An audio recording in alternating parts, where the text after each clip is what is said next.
શ્રી મહાપ્રભુજી કહે છે, પ્રભુને ઓળખવાનો જે પ્રયત્ન નથી કર્યો, ઘરમાં હીરો છે પણ એને સમજવાનો ઓળખવાનો પ્રયત્ન નથી કર્યો તો દરિદ્રતા છે, એમ ભગવાનને જેને ઓળખવાનો પ્રયત્ન નથી કર્યો એ મોટી અજ્ઞાનતા છે. દુનિયામાં સાચું શું છે? તો બંને વસ્તુ સાચી છે.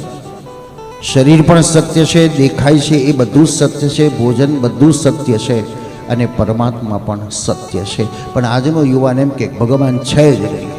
તો તમાચ પડે ત્યારે ખબર બ્રેકના કોક છે ખરું હોય.